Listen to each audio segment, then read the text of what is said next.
Saya Jody Mahardi, PLT Deputi Bidang Koordinasi Sumber Daya Maritim. Reformasi birokrasi merupakan salah satu upaya pemerintah untuk mencapai tata kelola pemerintahan yang baik dengan melakukan pembaharuan dan perubahan mendasar terhadap sistem penyelenggaraan pemerintahan, terutama menyangkut aspek-aspek kelembagaan seperti organisasi, tata laksanaan, dan sumber daya manusia. Deputi Bidang Koordinasi Sumber Daya Maritim memiliki komitmen untuk mewujudkan wilayah bebas dari korupsi dan wilayah birokrasi bersih, melayani melalui upaya pencegahan korupsi, reformasi birokrasi, dan peningkatan kualitas pelayanan publik. Deputi Bidang Koordinasi Sumber Daya Maritim mempunyai tugas menyelenggarakan koordinasi dan sinkronisasi perumusan, penetapan, dan pelaksanaan serta pengendalian pelaksanaan kebijakan kementerian atau lembaga yang terkait dengan isu di bidang sumber daya maritim, sesuai Peraturan Menteri Koordinator Bidang Kemaritiman dan Investasi Republik Indonesia Nomor 10 Tahun 2020 tentang Organisasi dan Tata Kerja Kementerian Koordinator Bidang Kemaritiman dan Investasi.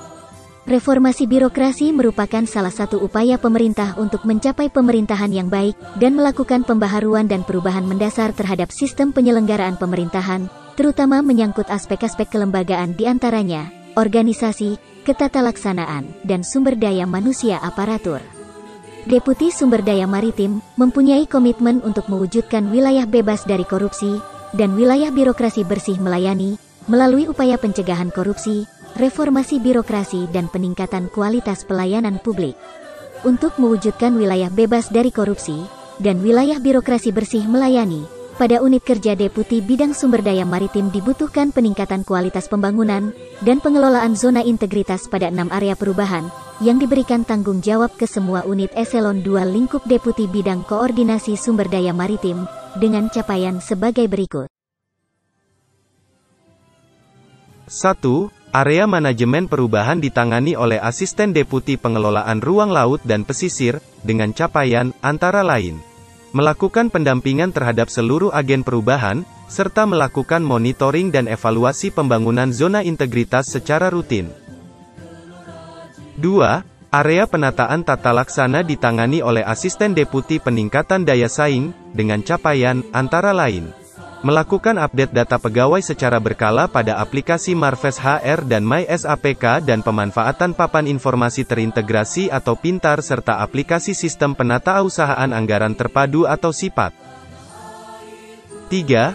Area penataan sistem manajemen SDM ditangani oleh Asisten Deputi Hilirisasi Sumber Daya Maritim, dengan capaian, antara lain, melaksanakan penilaian kinerja individu setiap semester, dan menyusun dokumen laporan pelaksanaan monitoring dan evaluasi pengembangan kompetensi pegawai.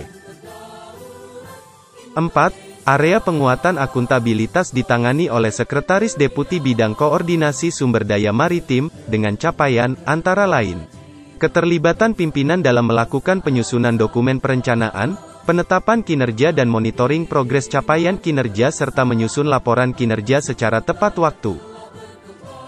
5. Area penguatan pengawasan ditangani oleh Asisten Deputi Pengembangan Perikanan Budidaya, dengan capaian antara lain, melaksanakan publik campaign pengendalian gratifikasi, dan melakukan sosialisasi dan internalisasi pengendalian gratifikasi secara rutin.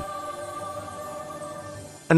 Area peningkatan pelayanan publik ditangani oleh Asisten Deputi Pengelolaan Perikanan Tangkap, dengan capaian, antara lain, berperan aktif dalam penyampaian data dukung terkait publikasi pelayanan melalui aplikasi PPID, serta memiliki maklumat pelayanan lingkup Deputi Bidang Koordinasi Sumber Daya Maritim.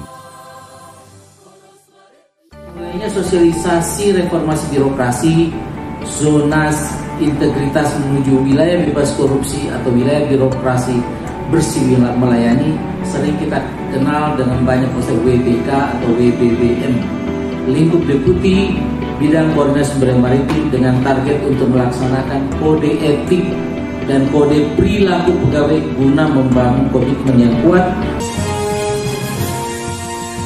dalam melaksanakan tugas dan fungsi pelayanan. Deputi Bidang Sumber Daya Maritim telah melaksanakan identifikasi dan mitigasi risiko di setiap unit kerja eselon 2. Dan yang perlu ditangani dan ditindaklanjuti sebanyak 26 peristiwa risiko terdiri dari 8 prioritas tinggi dan 18 prioritas sedang.